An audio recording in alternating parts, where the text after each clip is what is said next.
Hello बच्चों, कैसे हो आप सभी। आप सभी का मेरी इस हिंदी पाठशाला में स्वागत है। तो बच्चों, आज जो कक्षा है, आज की कक्षा में हम एक पत्र पढ़ने वाले हैं। पता है ये पत्र किसके जरिए लिखा गया है और कहां से लिखा गया है? यह पत्र हमारे श्री महात्मा गांधी जी ने लिखा था। पता है कहां से? प्रिटोरिया जेल से। यह पत्र महात्मा गांधी ने प्रिटोरिया जेल से लिखा था। तो चलिए पढ़ते हैं कि महात्मा गांधी ने इस पत्र में क्या लिखा था। चलिए शुरू करते हैं। अध्याय 4, प्रिटोरिया जेल से पत्र, अध्ययन से पूर्व। तो बच्चों, यहाँ पर आपको एक चित्र दिया गया है। इस चित्र में क्या है? इस चित्र में यहाँ 3 बच्चे बैठे हुए हैं जो आपस में संवाद वार्तालाप कर रहे हैं। और यहाँ पर महात्मा गांधी जी और एक पोस्ट ऑफिस, एक लेटर जिसे हम पोस्ट करते हैं, वो पोस्ट स्टैम्प और वो एनवलप यहाँ पर दिखाया हुआ है। चलिए देखते हैं ये तीनों बच्चे आपस में क्या वार्तालाप कर रहे हैं। क्या तुमने कभी किसी को पत्र लिखा है? यहाँ पे ये जो बच्चा है वो इस लड़के से पूछता है कि क्या तुमने कभी भी किसी को कोई पत्र लिखा है? तो लड़का जवाब देता है कि मैंने तो नहीं, मगर मेरे दादाजी ने नागपुर से मुझे जन्मदिन मुबारक का पत्र लिखा था। और इतने में लड़की बोल पड़ती है कि मुझे मेरे पिताजी ने पढ़ाई में मन लगाने और समय का महत्व बताते हुए पत्र लिखा था। तो यह कुछ संवाद हो रहा था इन तीनों बच्चों के बीच में। चलिए अब हम इस पत्र का मूल तत्व पढ़ते हैं। बच्चों को समय एवं जीवन के मूल्य भाव से परिचित कराना। आप लोगों को ये पत्र दिखाने का, ये पत्र पढ़ाने का वो है जो मेन मूल तत्व है, वो है आप लोगों को समय और जीवन के जो मूल्य भाव होते हैं उनसे परिचित कराना, उनके बारे में बताना। चलिए गांधी जी द्वारा लिखा हुआ पत्र पढ़ते हैं कि गांधी जी ने इस पत्र में क्या लिखा था। Pretoria jail. गांधी जी ने ये पत्र लिखा था 25 मार्च 1909 में अपने बेटे को। प्रिय पुत्र, मुझे प्रति माह एक पत्र लिखने एवं एक पत्र प्राप्त करने का अधिकार मिला है। अब मैं पत्र किसे लिखूं? मुझे बारी बारी से मिस्टर रीच, मिस्टर पॉल और तुम्हारा ख्याल आया, लेकिन मैंने तुम्हें ही लिखना पसंद किया क्योंकि पढ़ने के समय मुझे तुम्हारा ही ध्यान बराबर रहता है। तो बच्चों, जब गांधी जी को जेल में हवालात में डाला गया था तो उनको वहां पर एक छूट थी, एक अधिकार मिला था कि वो महीने का एक पत्र प्राप्त कर सकते हैं और एक पत्र भेज सकते हैं हर महीने किसी को भी, जिसको भी वो लिखना चाहें या जिसका भी पत्र उन तक आए, लेकिन सिर्फ हर महीने का एक पत्र।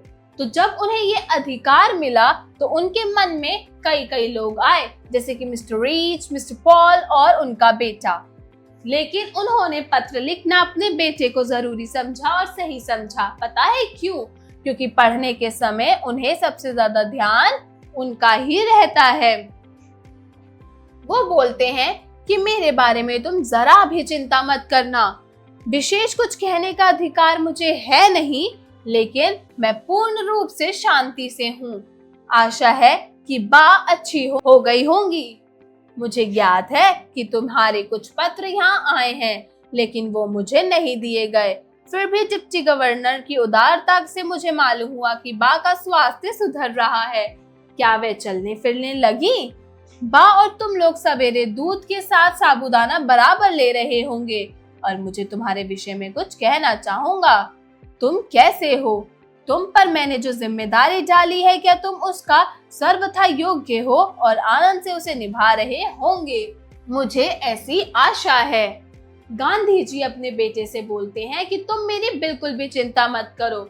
मुझे यहाँ पे कुछ ज्यादा कहने का अधिकार नहीं है, लेकिन मैं पूर्ण रूप से शांति से हूँ, मतलब अच्छे से हूँ। और मैं आशा करता हूँ कि बा यानी माँ अच्छी हो गई होंगी। मुझे पता है कि तुमने मेरे को कई पत्र लिखे हैं, लेकिन वो पत्र मुझे अभी तक नहीं दिए गए। लेकिन फिर भी जो वहाँ के डिप्टी गवर्नर थे वो बहुत अच्छे थे। उनसे मुझे मालूम हुआ कि जो बा है उनका स्वास्थ्य अब ठीक हो रहा है, सुधर रहा है और वो चलने फिरने लगी हैं। लेकिन एक बात तुम मुझे बताओ कि क्या तुम और माँ सवेरे दूध के साथ साबूदाना बराबर से ले रहे होंगे? और मैं लेकिन तुम्हारे विषय में कुछ कहना चाहता हूँ। मैं तुमसे कुछ कहना चाहता हूँ। तुम ये बताओ कि तुम कैसे हो। जो तुम्हें जिम्मेदारी दी है तुम उसके सर्वथा योग्य हो, तुम उसके काबिल हो और मुझे पता है कि तुम उसे आनंद से निभा रहे होगे। मुझे ऐसी पूरी पूरी आशा है। मैं यह जानता हूँ कि तुम्हें अपनी शिक्षा के प्रति असंतोष है। यहाँ जेल में मैंने खूब पढ़ा है। इससे मैं समझा हूँ कि केवल अक्षर ज्ञान ही शिक्षा नहीं है। सच्ची शिक्षा तो चरित्र निर्माण और कर्तव्य का ज्ञान है। मैं ये जानता हूँ कि तुम अपनी शिक्षा के प्रति असंतोष हो, मतलब तुम अब शिक्षा से पूर्ण रूप से संतुष्टि प्राप्त नहीं कर पाए। मैंने यहाँ जेल में खूब पढ़ाई की है, खूब पढ़ा है और इससे पता है मुझे क्या समझ में आया है कि केवल अक्षर ज्ञान यानी किताबों का ज्ञान जो है वो काफी नहीं है और वो ही शिक्षा नहीं है। असली शिक्षा, सच्ची शिक्षा तो वो है जो चरित्र निर्माण और कर्तव्य का ज्ञान देती है, वही सच्ची और अच्छी शिक्षा है। तो यदि यह दृष्टिकोण सही है तो मेरे विचार से तो यह बिल्कुल ठीक है कि तुम सच्ची शिक्षा प्राप्त कर रहे हो। आजकल तुम्हें अपनी बीमार माँ की सेवा का अवसर मिला है। रामदास और देवदास को भी तुम संभाल रहे हो। यदि तुम यहाँ काम अच्छी तरह और आनंद से करते हो तो तुम्हारी आधी शिक्षा इसी के द्वारा पूरी हो जाती है। अगर तुम अपने माँ, अपने भाइयों का ध्यान अच्छे से रख रहे हो, उनकी सेवा कर रहे हो तो इसी से ही तुम्हारी आधी शिक्षा पूरी हो जाती है। उपनिषदों का एक टीके में लिखा है कि प्रथम अर्थात ब्रह्मचार्य आश्रम संन्यास आश्रम के समान है। इसका मुझ पर गहरा प्रभाव मिला। उपनिषद में ऐसा लिखा गया है कि जो ब्रह्मचार्य आश्रम संन्यास जो है वो आश्रम के समान है और इसका जो है मुझ पर गहरा प्रभाव पड़ा है। आमोद प्रमोद एक निश्चित आयु तक ही शोभा देते हैं। जो आमोद प्रमोद चीजें होती है वो एक निश्चित समय, एक निश्चित आयु तक ही शोभा देती हैं, अच्छी लगती हैं। 12 वर्ष यानी 12 साल की उम्र के बाद जो बच्चे हैं उन पे जिम्मेदारी और कर्तव्य का ज्ञान होना चाहिए। उन्हें वो ज्ञान प्राप्त होना चाहिए। उन्हें अपने आचार और विचार में सत्य और अहिंसा का प्रयोग की चेष्टा करनी चाहिए और वह इसे भार समझकर नहीं करें बल्कि एक आनंद का अनुभव करते हुए करें। यह आनंद कृत्रिम भी नहीं होंगे। यह सरल और स्वाभाविक होना चाहिए। 12 वर्ष के बाद जो बच्चे हैं उनको जिम्मेदारी और कर्तव्य का ज्ञान बिल्कुल होना चाहिए और उन्हें अपने आचार और विचार में सत्यता लानी चाहिए। हमेशा मतलब सोचना भी सही चाहिए और बोलना भी सही चाहिए। और अहिंसा का मतलब जो इंसान लड़ाई झगड़ों में भरोसा नहीं करते उसका प्रयोग अपनी चेष्टा से करना चाहिए और उसे ये कार्य बिल्कुल भी भार समझकर नहीं करना चाहिए बल्कि एक आनंद के अनुभव, एक आनंद के भाव से करना चाहिए, क्योंकि अगर आप आनंद से करोगे तो यह और सरल और स्वाभाविक होगा। मैं जब तुमसे काफी छोटा था तो मुझे स्वयं अपने पिताजी की सेवा करने में बहुत आनंद मिलता था। 12 वर्ष की आयु के बाद आमोद प्रमोद का बहुत ही कम बल्कि नहीं के समान अवसर ही मिला मुझे। संसार में 3 बातें बहुत बड़ी हैं, बहुत महत्वपूर्ण हैं। इनको प्राप्त कर तुम संसार के किसी भी कोने में जाओगे तो अपना निर्वाह कर सकोगे। यह 3 बातें हैं अपनी आत्मा का और अपने आप का और ईश्वर का सच्चा ज्ञान प्राप्त करना। तो इसमें गांधी जी कहते हैं कि संसार की 3 बातें बड़ी महत्वपूर्ण हैं, बहुत महत्वपूर्ण हैं। इस बात से तुम संसार के किसी भी कोने में जाओगे तो शांति से रह पाओगे। पता है वो 3 बातें क्या है? अपनी आत्मा का, अपने आप का और अपने भगवान यानी ईश्वर का सच्चा ज्ञान प्राप्त करना। इसका मतलब यह नहीं होता कि तुम अक्षर ज्ञान नहीं मिलेगा, वह तो मिलेगा ही। अक्षर ज्ञान तो है ही जरूरी और उसे तो प्राप्त करना भी चाहिए, वो तो तुम्हें मिलेगा ही, लेकिन तुम उसी की चिंता करो ये मैं नहीं चाहता। मैं चाहता हूँ कि इसके लिए तुम्हारे पास अभी बहुत अधिक समय है। अक्षर ज्ञान तो इसलिए होता है कि जो कुछ तुम्हें मिला है तुम उससे दूसरों को दे सको। जो अक्षर ज्ञान आप पढ़ रहे हैं उस अक्षर ज्ञान का मतलब होता है, वो इसलिए होता है कि जो कुछ भी तुम्हें मिला है वो तुम उसे दूसरों को आसानी से दे सको। और हाँ, इतना और याद रखना कि अब से हमें गरीबी में रहना है। जितना अधिक मैं विचार करता हूँ उतना ही अधिक मुझे लगता है कि गरीबी में ही सुख है। मैं जितना ज्यादा सोचता हूँ, गांधी जी अपने बेटे को बोलते हैं कि अब से हमें गरीबी में जीना है। गरीबी में ही बहुत सुख है। अमीरी की तुलना में गरीबी बहुत सुखद है। खेत में घास, गड्ढे खोदने और पूरा समय देना। भविष्य में हमें अपने जीवन निर्वाह इसी से करना है। मेरी इच्छा है कि अपने परिवार में तुम एक योग्य किसान बनो। सभी औजारों को सदा साफ और सुव्यवस्थित भी रखना। इससे हम भविष्य में अपना जो जीवन है वो आसानी से बिता सकते हैं। और मेरी ये इच्छा है कि तुम अपने परिवार के योग्य किसान बनो, यानी सबसे अच्छे किसान बनो। और सभी औजारों को सदा साफ और सुव्यवस्थित भी रखना, मतलब साफ रखना और व्यवस्था से रखना। अक्षर ज्ञान में गणित और संस्कृत पर पूरा ध्यान देना। जो तुम अक्षर ज्ञान ले रहे हो उसमें गणित और संस्कृत पर तो ज्यादा पूरा ध्यान देना। भविष्य में संस्कृत तुम्हारे लिए बहुत उपयोगी सिद्ध होगी। भविष्य में जब तुम बड़े होगे तो तुम्हारे जीवन में संस्कृत भाषा बहुत ज्यादा उपयोगी सिद्ध होगी। यह दोनों विषय बड़ी उम्र में सीखना कठिन है। अगर तुम बचपन से ही ये दोनों विषय सीखते आओगे, इस पे पूरा ध्यान दोगे तो सही है, क्योंकि बड़ी उम्र के बाद यह सीखना बहुत कठिन है। और संगीत में भी रुचि बराबर की रखना। संगीत में भी अपनी रुचि मत खोने देना। हिंदी, गुजराती और अंग्रेजी के चुने हुए भजनों एवं कविताओं का एक संग्रह तैयार करना चाहिए। तुम्हें हिंदी भाषी, गुजराती भाषी और अंग्रेजी में जितने भी भजन और कविताएं हैं उनका एक संग्रह तुम्हें तैयार करना चाहिए। वर्ष के अंत में तुम्हें अपना यह संग्रह मूल्यवान प्रतीत होगा। और काम की अधिकता से मनुष्य को घबराना नहीं चाहिए और न यह सोचना चाहिए कि यह कैसे होगा, पहले क्या करूं। शांत चित्त से विचार पूर्वक तुमने यदि सभी सद्गुण को प्राप्त करने की चेष्टा की तो वह तुम्हारे लिए बहुत उपयोगी और मूल्यवान प्रमाणित होंगे। तुमसे मुझे यह भी आशा है कि मेरे घर के लिए जो भी तुम खर्च करते हो उसके पैसे पैसे का हिसाब रखते हो। वो बोलते हैं कि तुम्हें साल के वर्ष के अंत में अपना ये संग्रह बहुत ही ज्यादा मूल्यवान दिखेगा। काम की अधिकता से आपको नहीं घबराना चाहिए कि काम तो होता रहता है। आपको यह सोचना नहीं चाहिए कि कैसे होगा, पहले कौन सा कार्य करूं, बल्कि आपको अपने सभी सद्गुणों को प्राप्त करने की चेष्टा की है तो वो हमेशा आपके लिए मूल्यवान प्रमाणित होंगे। और मैं तुमसे ये आशा करता हूँ कि तुम मेरे घर में जितना भी पैसा खर्च करते हो उसका तुम पैसे पैसे का हिसाब रखते हो।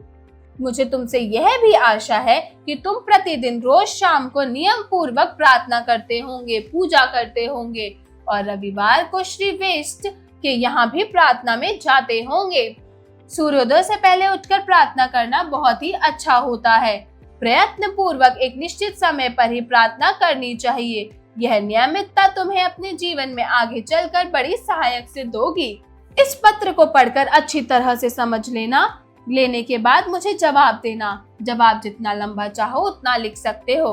अंत में मैं प्रेम सहित यह प्राप्त पत्र समाप्त करता हूँ। तो गांधी जी कहते हैं कि इस पत्र को पढ़कर तुम अच्छी तरह समझ लो, लेकिन मुझे जवाब जरूर देना। और जवाब जितना लंबा चाहो तुम उतना लंबा लिख सकते हो।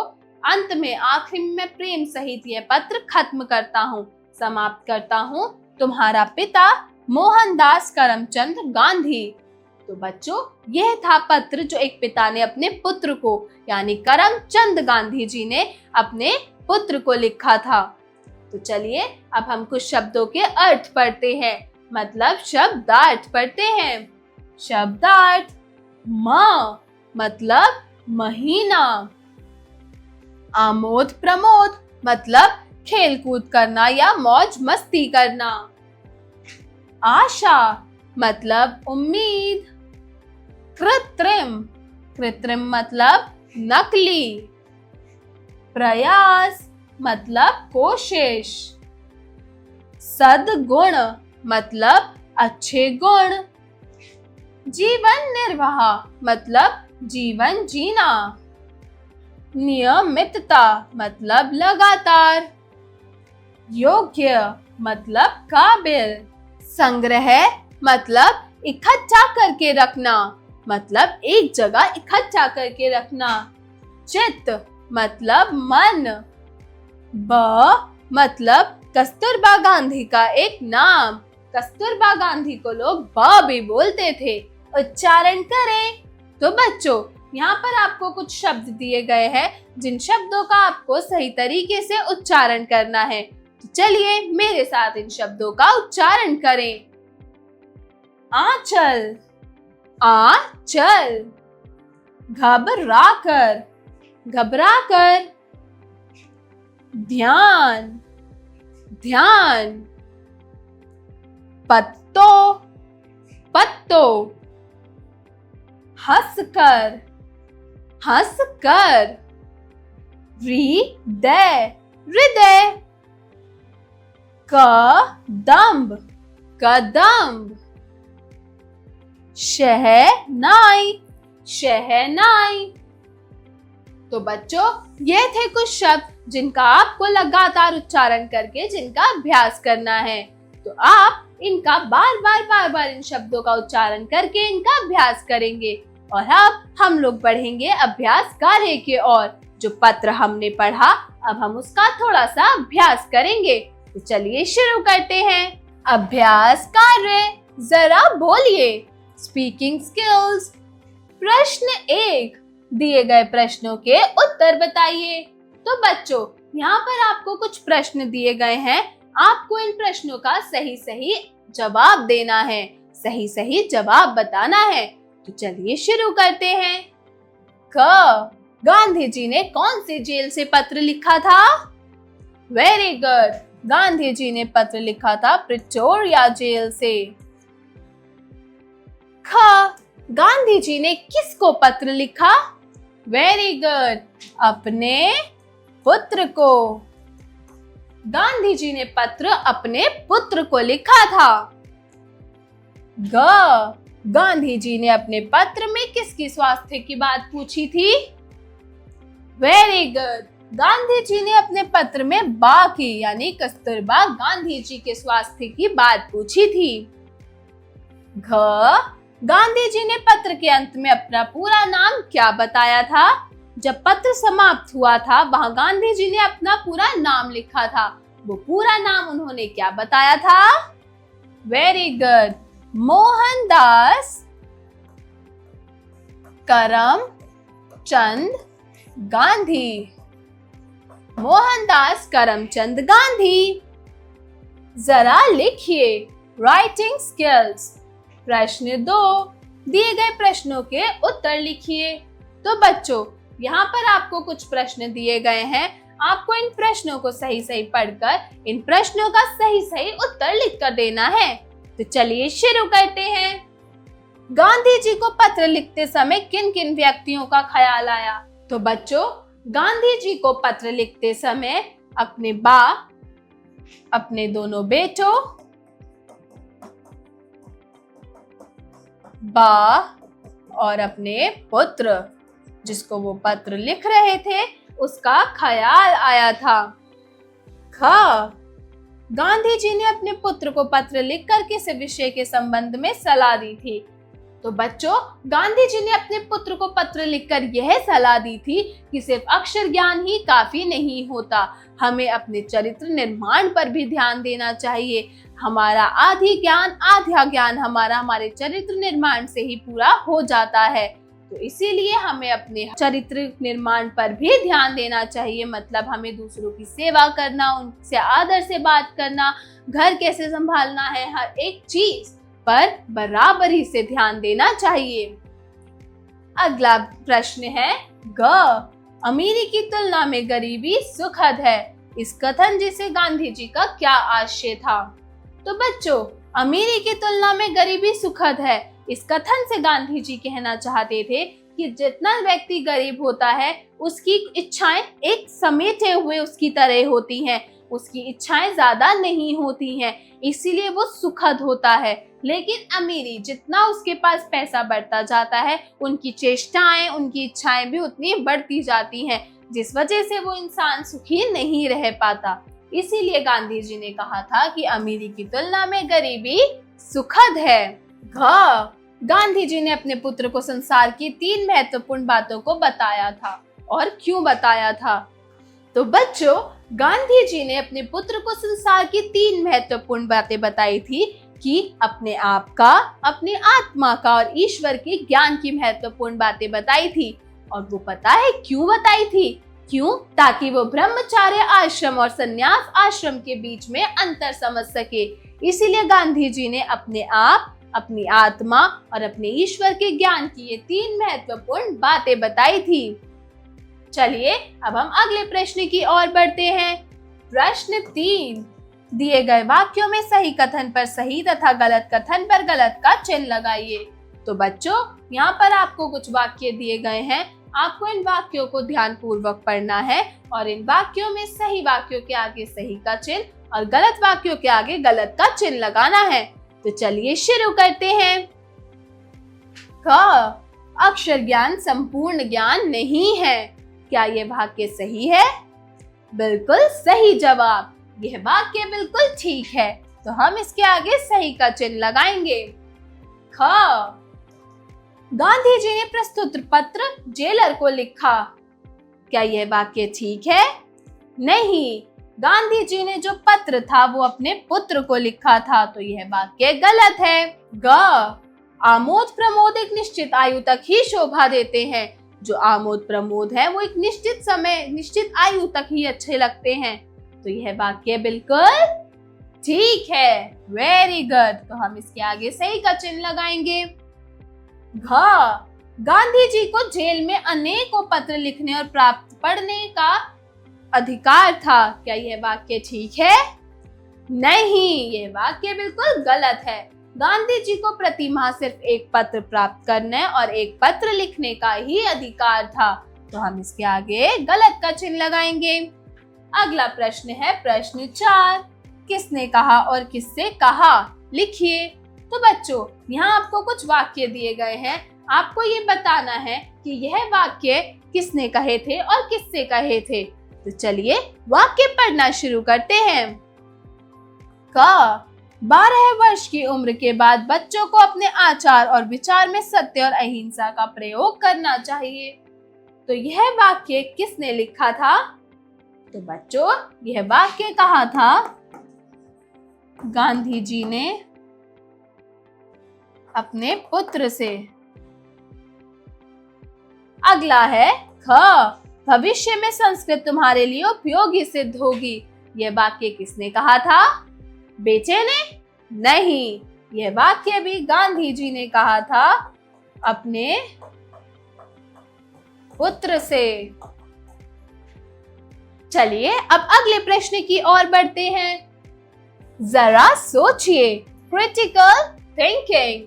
प्रश्न 5, गांधी जी ने अक्षर ज्ञान को संपूर्ण शिक्षा न कहकर चरित्र व कर्तव्य ज्ञान को सच्ची एवं संपूर्ण शिक्षा क्यों कहा है? कक्षा में विचार विमर्श करते हुए लिखिए। तो बच्चों, जो पत्र अभी हमने पढ़ा उसमें गांधी जी ने कहा था कि अक्षर ज्ञान संपूर्ण शिक्षा नहीं है, चरित्र व कर्तव्य ज्ञान ही सच्ची और संपूर्ण शिक्षा है। तो उन्होंने ये वाक्य क्यों कहा? इस वाक्य का क्या अर्थ है? इसके बारे में आप अपने सहपाठियों और अपने दोस्तों से, अपने मित्रों से चर्चा कीजिए और इसका जवाब अपनी अपनी नोटबुक्स में लिखिए।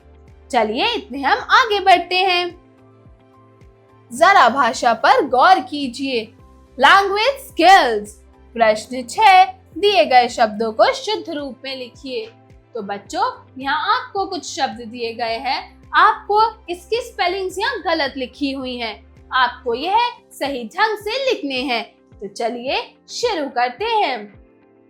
पहला क्या शब्द है बच्चों? पहला शब्द है, वेरी गुड, निर्वाह। निर्वाह। अगला शब्द क्या है? वेरी गुड, नियमितता। ग क्या है? वेरी गुड, मूल्यवान।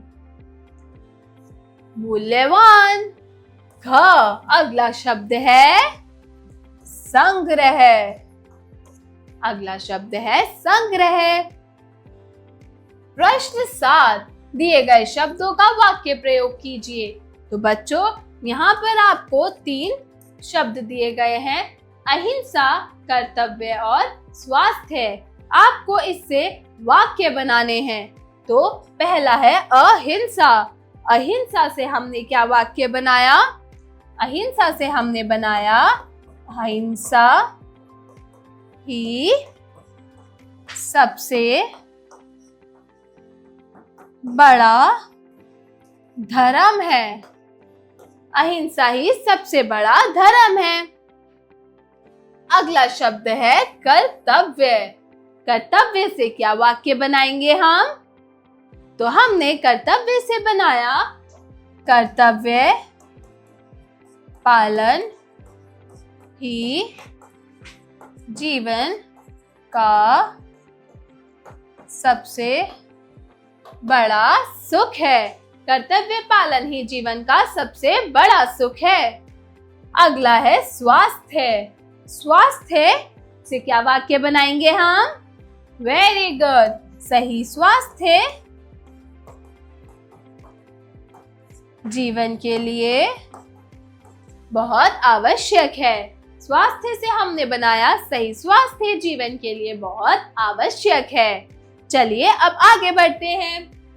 जरा रचनात्मक कार्य कीजिए, क्रिएटिव स्किल्स।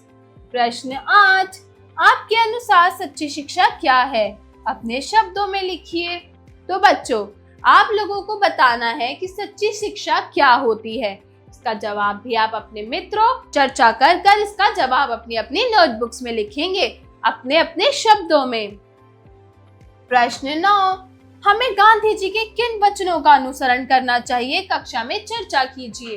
तो बच्चों, इस प्रश्न में पूछा गया है कि हमें गांधी जी के किन वचनों का अनुसरण करना चाहिए, किन वचनों का पालन करना चाहिए। इसके बारे में आप कक्षा में चर्चा करेंगे और इसका जवाब अपनी अपनी नोटबुक्स में लिखेंगे। जरा दिमाग लगाइए, ब्रेनस्टॉर्मिंग एक्टिविटी। प्रश्न 10, महात्मा गांधी जी द्वारा कौन कौन से आंदोलन चलाए गए व आंदोलन के मुद्दे किससे संबंधित थे, बताइए। तो बच्चों, महात्मा गांधी ने ढेर सारे आंदोलन चलाए थे। असहयोग, सत्याग्रह और भी कई आंदोलन थे जो इन्होंने चलाए थे। और वो आंदोलन किस मुद्दे पर थे, इसके बारे में आप थोड़ा गूगल रिसर्च करेंगे और इसका जवाब अपनी अपनी नोटबुक्स में लिखेंगे। जीवन कौशल एवं मूल्य परक प्रश्न, life skills and value based questions. प्रश्न 11, गांधी जी ने सदैव सत्य एवं अहिंसा का मार्ग चुना। आप अपने जीवन में गांधी जी द्वारा बताए गए किन मूल्यों को अपनाएंगे?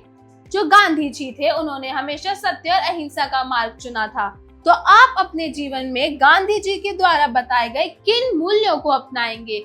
उनके कौन से मार्ग को आप अपनाना चाहेंगे? इसका जवाब भी आप अपनी अपनी नोटबुक्स में लिखेंगे। तो बच्चों, यह था वो पत्र जो गांधी जी ने अपने पुत्र को लिखा था, अपने बेटे को लिखा था। आशा करती हूँ आपको आज की ये कक्षा अच्छी लगी होगी। तो बच्चों, मिलती हूँ अब अगली कक्षा में एक नई कहानी के साथ। तब तक के लिए बाय बाय।